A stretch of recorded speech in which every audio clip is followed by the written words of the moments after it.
Everybody, and welcome to this week's Connetics College live class. Oh, hi there again. Okay, welcome everyone to this week's Connetics College live class. My name is Grace, I'm from Swoosh English, and today we're going to have a class about OET writing. So this class is for anybody who is already studying for their OET, or maybe if you're thinking about studying for your OET exam, this class will be really helpful for you because we're going to look at lots of different tips that you can use in order to get a high score in your OET writing test. I would love to know where everybody is watching from today, so please do say hello in the comments so that I can see who's watching. Tell me if you're already studying for OET, what profession are you? And yeah, just say hello and let me know where you're listening from. It would be nice to hear from everybody. We're going to get started with today's class. But before we do, I would like to introduce you to something very special that Swoosh English and Connetics USA can offer you if you are a qualified and experienced nurse. So if you are a qualified and experienced nurse looking for your dream healthcare job in the USA, type me into the chat. I can already see some people saying hello. Hi, Mary. Hi, Remy. Thank you so much for joining today. So if this is you, if you're a nurse, you're looking for your dream healthcare job in the USA, type me into the comments now. And I can see that a few people have already started typing that. Hi, everybody. Hi, Say from the Philippines. Hello, Red from Qatar. Remy also says me. Lots of people already saying me to this question. Well, if you said me, this next question is for you. Are you struggling with your English exam preparation? If so, type struggle into the chat. So lots of you may already be studying for your English exam, whether that's IELTS, OET, maybe PTE. They are quite difficult exams. Maybe you're struggling. If so, type struggle into the comments. And hi, Cynthia. Hello, everybody that's joining. Hello, Walter. Nice to have you here today. Okay, thank you for responding to that one. So my final question for you is, would you like to successfully English exam, move to the USA and get your dream job all for free? If that sounds like you, type please into the comments.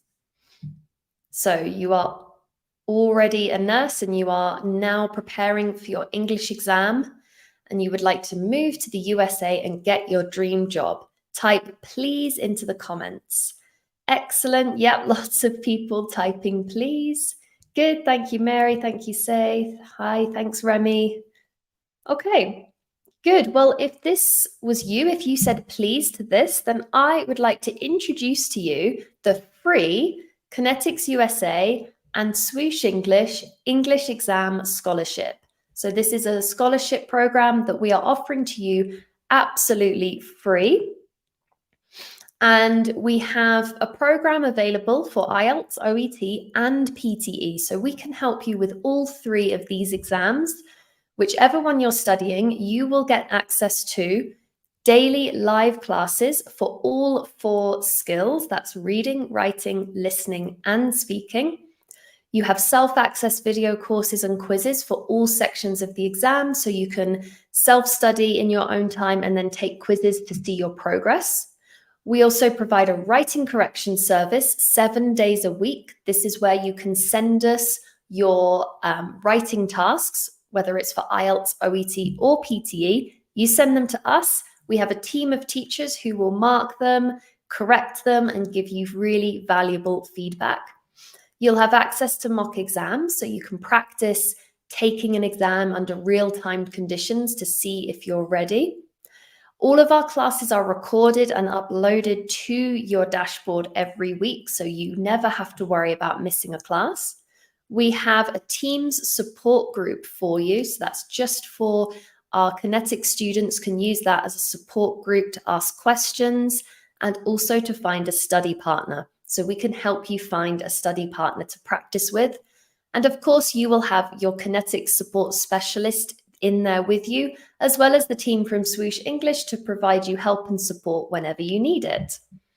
So if this sounds like something you would like to be involved in, all you have to do is click on the link that you can see in the comments momentarily. Click on that link and sign up today. The scholarship is absolutely free, and we are all ready and waiting to help you prepare for and pass your English exams. So please do sign up today, and hopefully I will see you in a class very soon. But in the meantime, let's get started with today's class. So you can see our lesson aim for today. We're going to look at how to transform the case notes from the OET writing test into grammatically correct sentences for the letter. So we're going to be focusing today on OET writing. Now, before we begin, I'd like to get an idea of how everyone feels about OET writing. Tell me in the comments, what do you find the most difficult about OET writing? Write me a message in the comments so I can see. Maybe it's the time management. A lot of people can find that quite challenging, managing their time. Maybe it's organizing your writing. Perhaps you struggle with grammar or vocabulary, or even using the correct genre and style. Maybe you have difficulties writing concisely, or even selecting the right content from the case notes, because that can also be quite challenging. So, yep, we've got Cyprian says time management. Yep, that is a very common problem that many people encounter. So don't worry, Cyprian, you're not alone in that. What about everybody else? What's difficult about OET writing? Maybe you're new to OET and you haven't actually attempted an OET writing practice test yet, in which case in today's class, this will be a good introduction for you. Remy says organizing. Yeah, organizing information. Yeah, Cynthia says identifying relevant information. Yeah, that is so important, because in the case notes, you get all this information, but you're not supposed to include everything. So you need to be able to identify what's important. Hadia says main purpose and how to explain the right content. Yep, purpose is very important, making your reason for writing clear at the start. And yeah, explaining the content. Okay. Oh, Cyprian says maybe if the room is a bit noisy on exam day. That's an interesting one. And yes, it is important that you are able to focus and not let any distractions put you off. Although I would say that test centers generally do try to make the environment as calm and peaceful as possible. So that shouldn't be too much of a worry. But good. Okay, thanks everyone for contributing their ideas. Now, the next question I have is, what kind of mistakes do you often make in the OET letter? So these could be specific grammar mistakes that you often make. It could be writing too much or writing too little, or maybe mistakes with spelling or specific mistakes with punctuation. Maybe you have issues with using commas, things like that. So think about the last time you wrote a practice letter. What was your feedback, or what did you notice, the mistakes that you were often making? Okay, so Mary says spelling. Is that any particular words, Mary, or just spelling in general? Yep, that can be difficult. Not having enough time to write the conclusion. Okay, yes, so the final sign off, the final part of your letter. Yep, time management is very important. That's why it's so important that you practice doing timed OET writing tests in your own time, so you can get used to the time that you have. Writing irrelevant notes. Yeah, Remy, that can sometimes be a challenge for sure. But it's really good if you're able to learn from those mistakes. So getting feedback on your letters really is the best thing that you can do in your OET preparation, because if you're not sure what mistakes you often make, then you will probably keep making them. But as we can see, everyone who's writing in the comments, they know their mistakes. So probably they've had feedback from a teacher who's been able to identify these mistakes And that really is the best way to improve. So good that you're all aware of your mistakes. Well done. Now, let's get started then with the topic that we're going to focus on today, which is transforming those case notes into full sentences. So as you probably already know, sentences in the case notes are written in note form. They're not already written in full grammatically correct sentences. So it is your job, and it's very important that you transform the case notes so that they are in grammatically correct sentences. Look at the sentence below. What's wrong with it? And can you improve it? So let me know in the comments. So what is wrong with this sentence? We might just need to, yep, thank you very much. Good, so read the sentence. What's wrong with that? Can you improve it? Okay, so Mary, I can see that you've just been letting me know the types of spelling mistakes. Yeah, well, long words can be difficult, so don't worry too much. Okay. So has anyone spotted the mistake with this sentence, and has anyone been able to improve this mistake?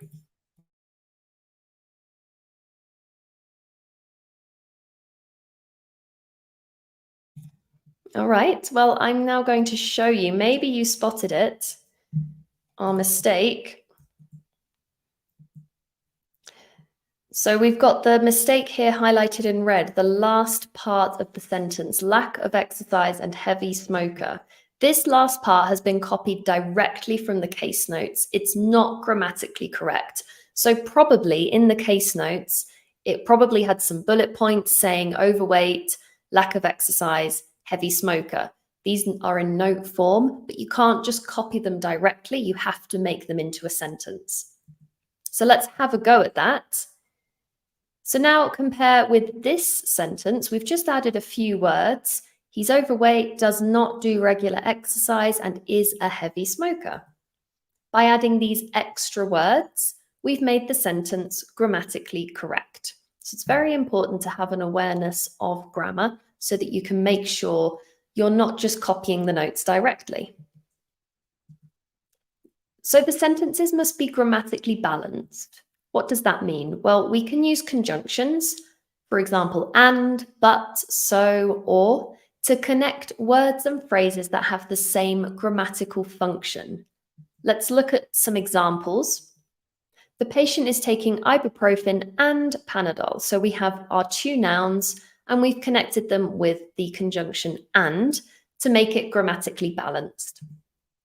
The patient has asthma and is allergic to cats. So here we've used our conjunction and to connect two clauses. The patient has asthma, is allergic to cats. We've joined our two clauses with ands. So again, we have a grammatically balanced sentence. This is called parallel structure.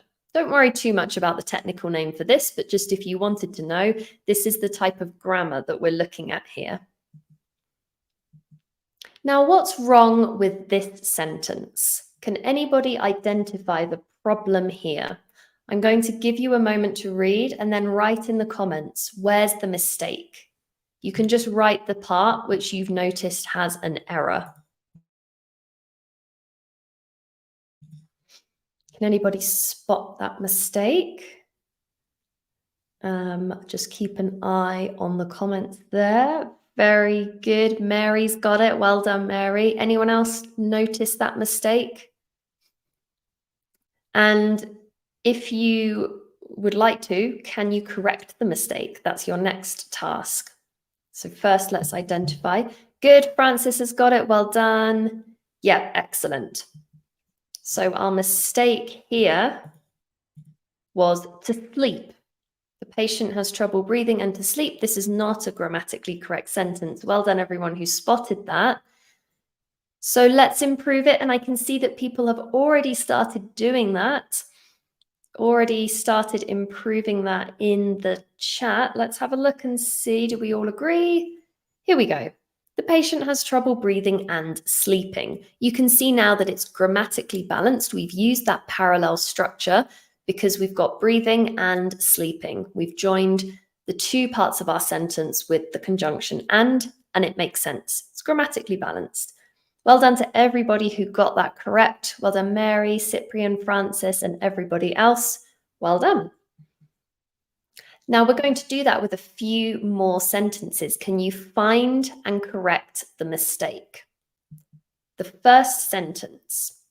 His current weight is 100 kilos and weight gain of 10 kilos in 6 months. This person has copied something directly from the case notes and it's still in note form. So first identify that mistake. Can anyone spot the part of the sentence that we're going to need to correct? We've got a part of this sentence that's not quite right.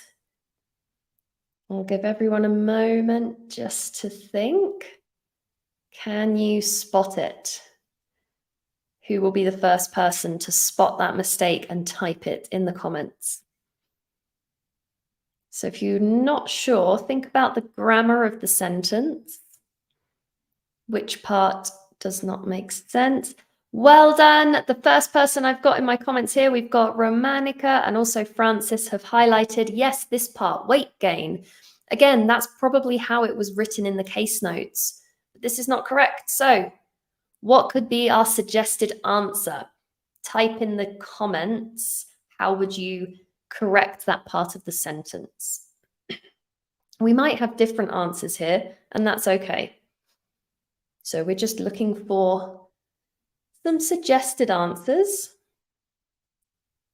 Think about how we need to grammatically balance this. Okay, so Francis, you've got the word order right, but you're just missing a few words to make it completely grammatically correct. Okay. Cyprian, you've said he gains weight, which is much better, but we need to just check the tense here because 10 kilos in 6 months. We're not talking in the present, we're talking what's happened in the past. Okay. Okay, I can see like lots of good suggestions coming through. I'm going to show you my suggested answer here. So as Cyprian correctly identified there, we need to change it to he and then use the verb. But I think the present perfect tense is much better here because it's something that it started in the past, his weight gain, but it has a present consequence. So the present perfect tense here, he has gained 10 kilos. Or yes, good. If you've said his current weight is 100 kilos and he gained, that would be okay as well.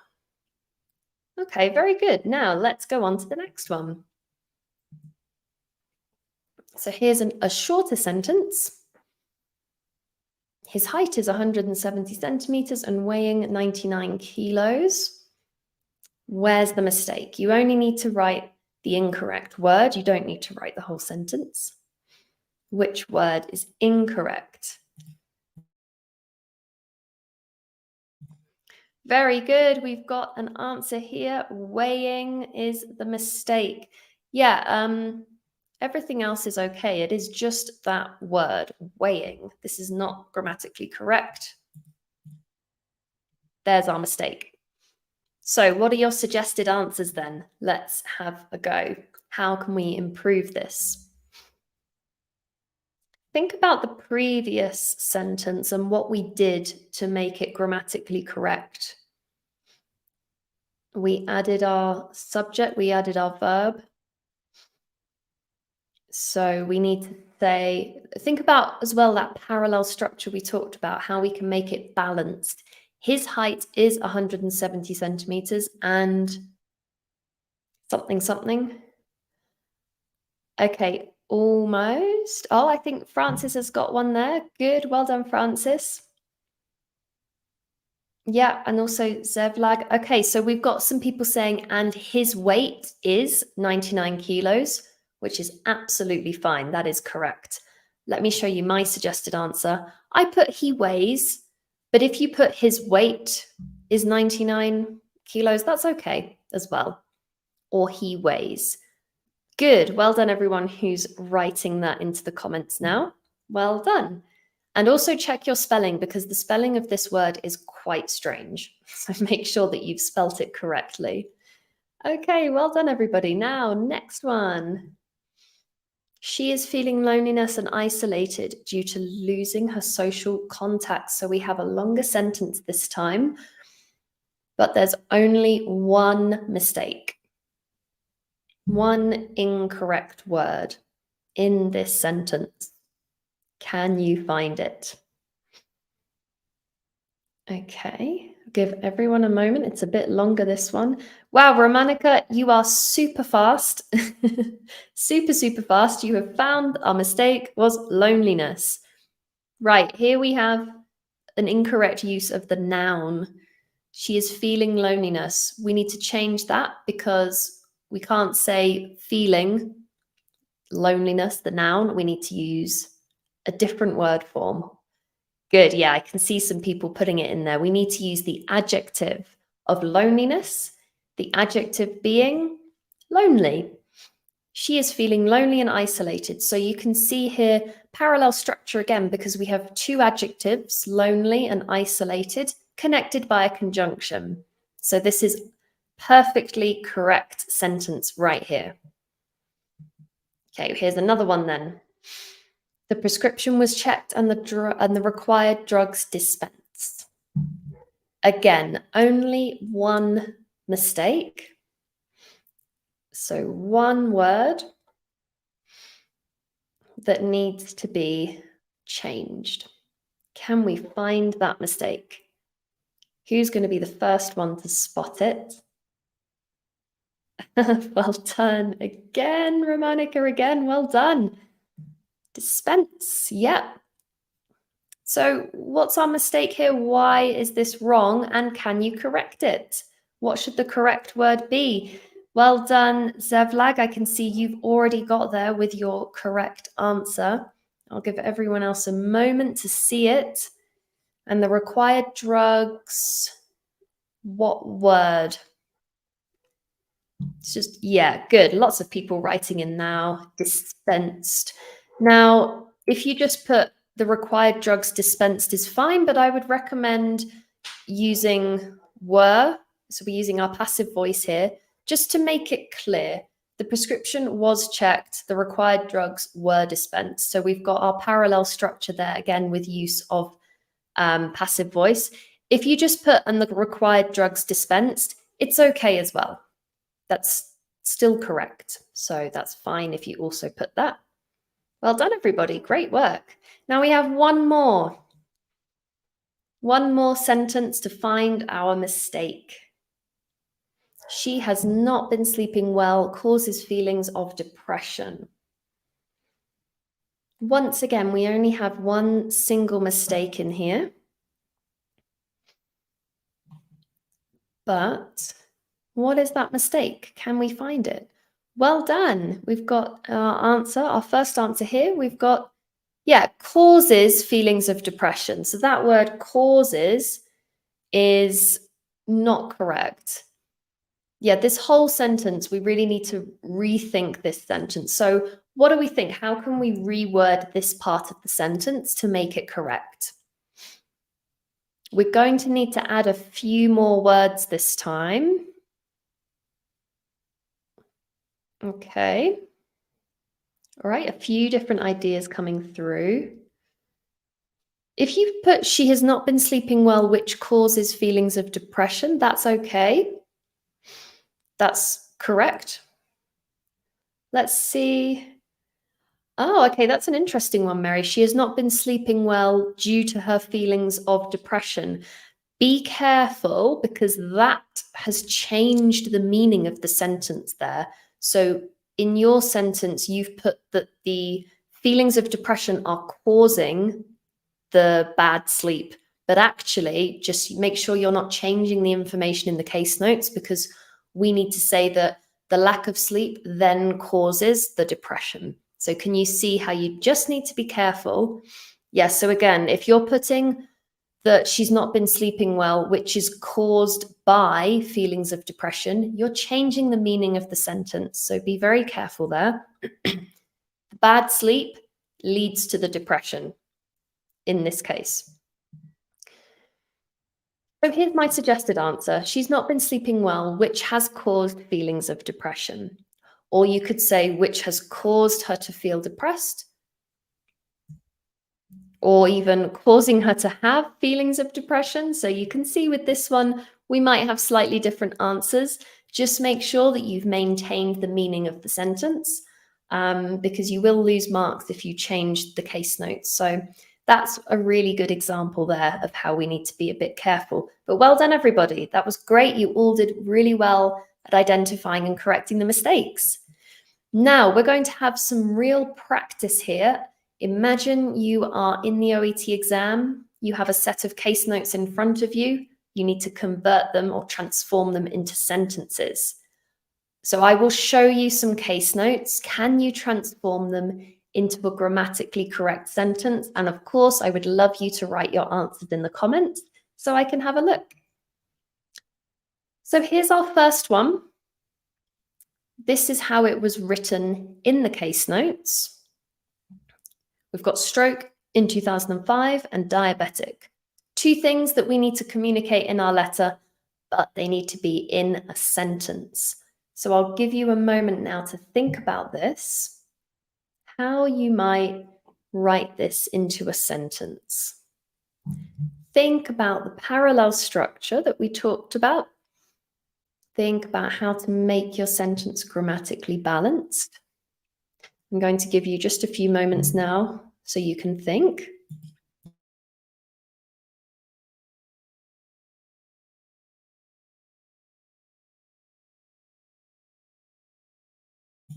How are we getting on?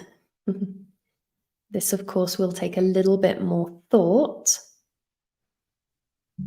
And for this, we obviously don't have any information about the patient, so you can put he or she or the patient. Doesn't matter. Okay.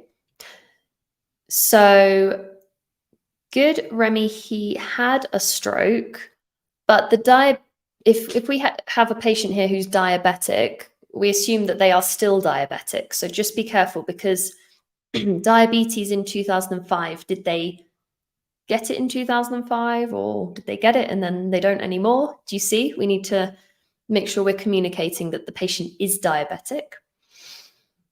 Okay, so in 2005, the patient had a history of stroke and currently he is a known diabetic. Good, that's a nice one, Romanica. He is a known diabetic. The patient, yes, so the patient had a stroke in 2005 is the first part of our sentence, and that is correct. We need to make sure that the reader of our letter knows that the stroke happened in 2005, and then we also need to communicate that the patient is diabetic. Yes, so Zevla, good. She had a stroke in 2005 and she is a known diabetic. Very good. Let's have a look. So lots of people saying she's a known diabetic. Here's my suggested answer. My answer's slightly different, but it's still communicating the same information. The patient is diabetic. I've put and suffered a stroke in 2005, but you can also put the patient had a stroke. That's completely fine. Known diabetic, again, completely fine. Just make sure that 2005, that was in the past. So had a stroke, suffered a stroke. Very good. Yeah, had a stroke. It needs to be in the past tense. Good. Well done, everybody. Here's another one. We have a patient here. They're feverish, and but they have a stable condition. How can we write a nice sentence about that? Feverish, stable condition. Now remember, when you're transforming this into a sentence, you don't need to put stable condition. You can change it using your own words. So that's the whole point, really, of these sentences, transforming them from the case notes to paraphrase. So you could put their condition is stable. And there you've kind of used your own words, which is much better. So don't feel like you have to say exactly what you see.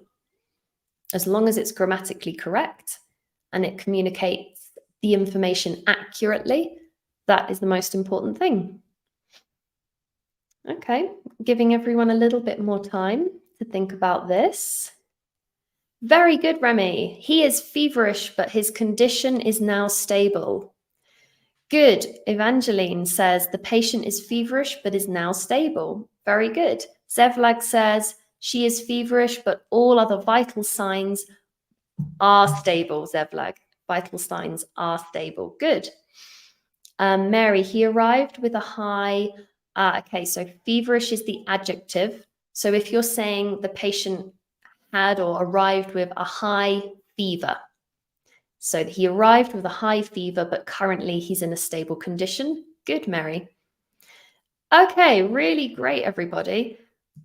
That's very similar to my suggested answer. The patient is feverish, but her overall condition is stable. I think that everyone has more or less put a very similar thing here. Be careful you don't add information that's not in the case notes. So if you're saying things like they have hypothermia or stating their temperature, don't put that unless it's in the case notes. So here, you just know that they were feverish. Well done, everybody. Let's try one more. Okay, this one is a little bit longer, but we have a request here.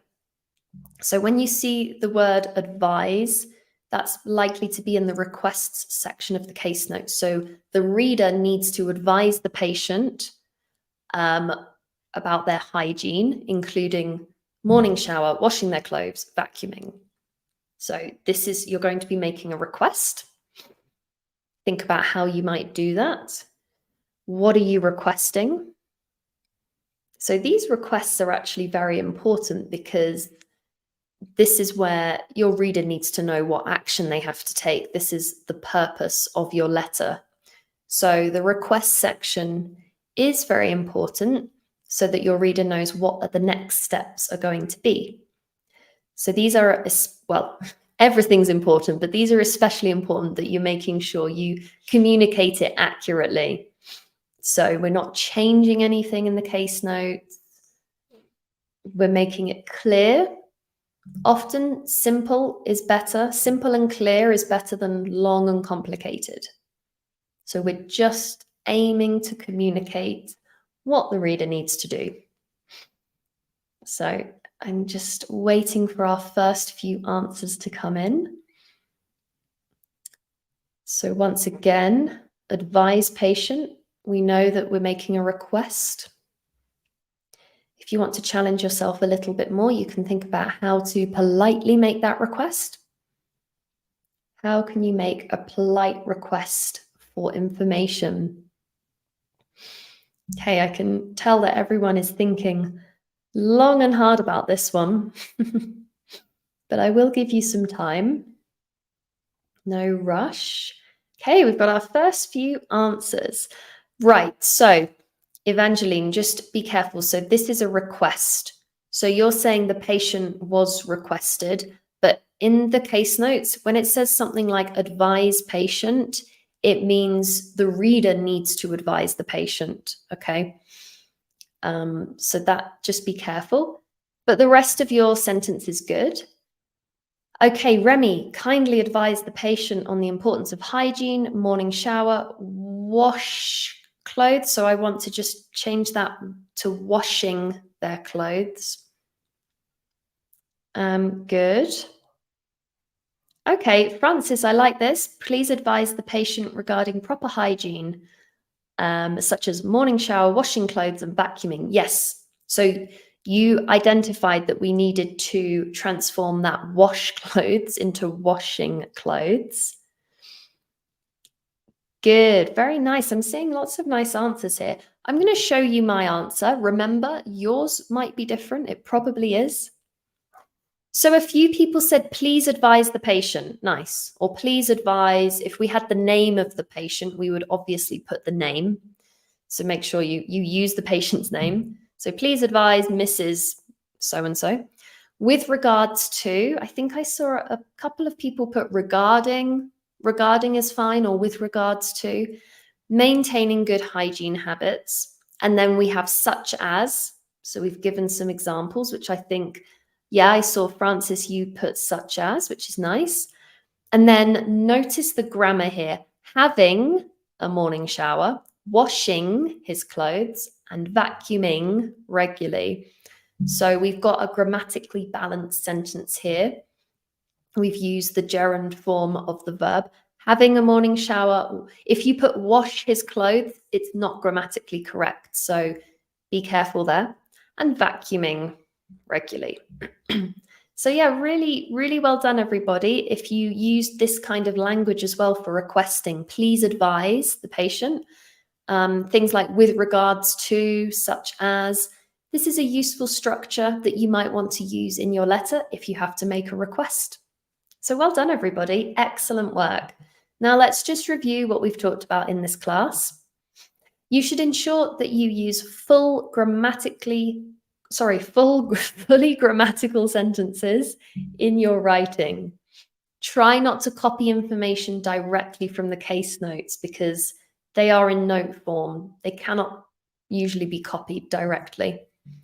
And make use of that parallel structure that we talked about to improve your grammatical accuracy, as this will help you in the language section of the assessment criteria. Well done, everybody, and I hope you found that useful and learned something today. Please do tell me in the comments, what did you learn in this class today? I would love to know. I'd love to hear from you. So I'd like to just check once again for anyone who wasn't here at the beginning of the class. Do we have anybody watching today who is a qualified and experienced nurse looking for their dream healthcare job in the USA? If that's you, please type me into the chat. So I know a few of you were here at the beginning and you already did this, but if you weren't here at the start and you missed this question, now is your chance to tell me. If you're a qualified and experienced nurse and you're looking to move to the USA in your dream healthcare job, type me into the comments. Wonderful. Next question. Are you struggling with your English exam preparation? This could be OET or it could be IELTS or PTE.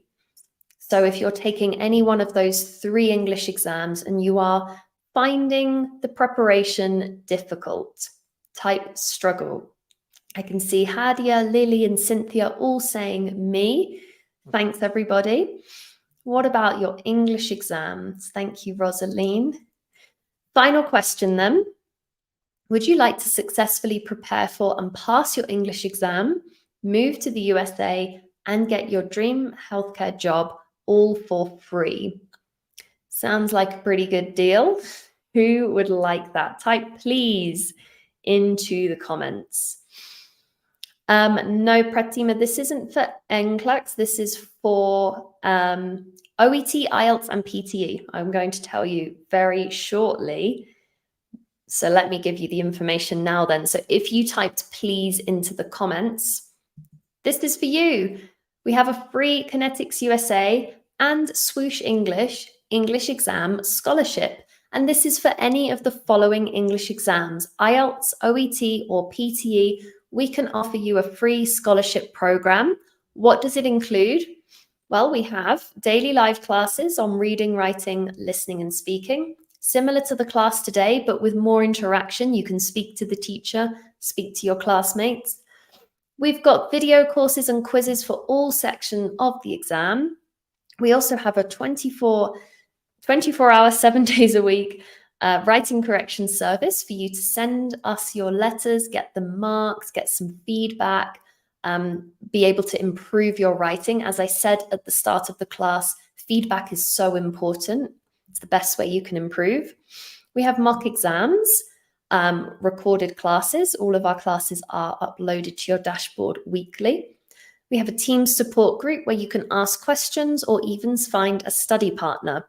So we have a study partner matching service and also a Connetics support specialist and the team of support team members from Swoosh English to help you whenever you need it. And yes, this is for nurses studying for IELTS, OET, and PTE. So if you are interested in this, the registration link can be found in the comments. You can find that link in the comments now, so take a look and you will see the link. All you have to do is click on the link and sign up today. And I really do hope that we'll see you in our scholarship program very soon. So thank you so much, everybody. It was great to see so many people participating in the class today. I've really enjoyed being your teacher. I will see you very soon. Have a great day, everyone. Goodbye.